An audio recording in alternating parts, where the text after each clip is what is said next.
ভারতের ব্যবসার যে পরিস্থিতি, মোদি এখন ব্যবসা খোঁজে তিতি। এক বাক্যে বলা যায় ভারতের ব্যবসার পরিস্থিতি এখন একেবারে তলানিতে। আর তাই তো দেশটির প্রধানমন্ত্রী নরেন্দ্র মোদি এখন পাগল প্রায়। ডক্টর ইউনূসের একের পর এক মোক্ষম চালে বিপাকে পড়েছে ভারত। এ কারণেই বারবার ভুল সিদ্ধান্ত নিচ্ছে নরেন্দ্র মোদি। মোদি ভেবেছিল বাংলাদেশের ভিসা বন্ধ করে বাংলাদেশকে চাপে রাখবে, কিন্তু এখন দেখা যাচ্ছে হিতে বিপরীত।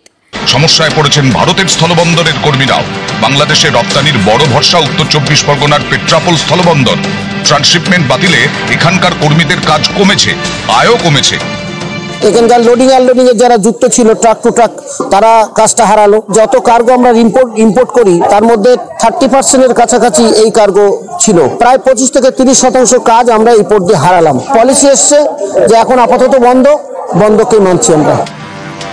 শুধু পেট্রাপোল নয়, শিলিগুড়ির পানি ট্যাঙ্কি স্থলবন্দরও রপ্তানিতে ব্যবহার করত বাংলাদেশ। এই বন্দর দিয়ে বাংলাদেশ থেকে নেপালে ট্রাক যেত, সেটা এখন বন্ধ। ভারত নিজেদের গর্তে নিজেরাই পড়েছে হুমড়ি খেয়ে। আর তাই তো কোনো উপায় না পেয়ে রাতের ঘুম যেন এখন মোদির হয়ে উঠেছে বিষাদময়। বাংলাদেশিদের ভিসা বন্ধ করে ভারতের অর্থনীতি এখন একেবারে খাদের কিনারে টলমল করছে।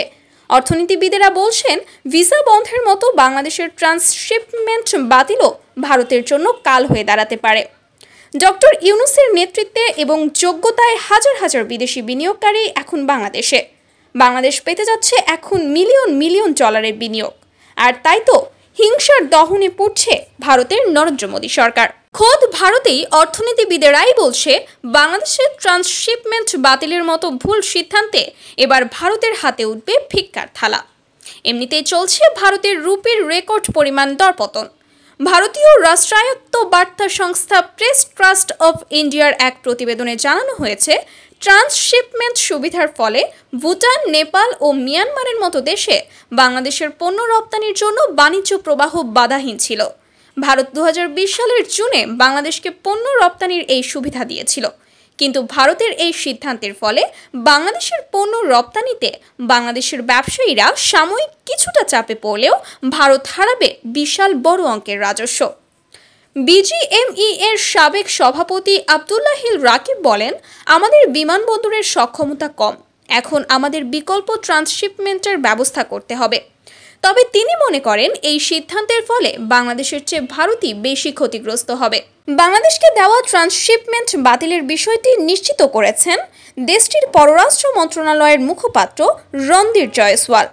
বুধবার নয়াদিল্লিতে নিয়মিত সাপ্তাহিক সংবাদ সম্মেলনে বাংলাদেশের এই সুবিধা বাতিলের কথা জানান তিনি। এদিকে ভারতের অর্থনীতিবিদরা স্বীকার করছেন যে এক ক্লান্তিকাল সময় অতিক্রম করছে ভারত। শুধুমাত্র ভারতের রুপির দরপতন হচ্ছে শুধু তাই না, ভারতের শেয়ার বাজারের পতনও ঠেকানো যাচ্ছে না। তাই অনেকেই ধারণা করছেন এমন চলতে থাকলে দেউলিয়া হয়ে যাবে ভারতের অর্থনীতি।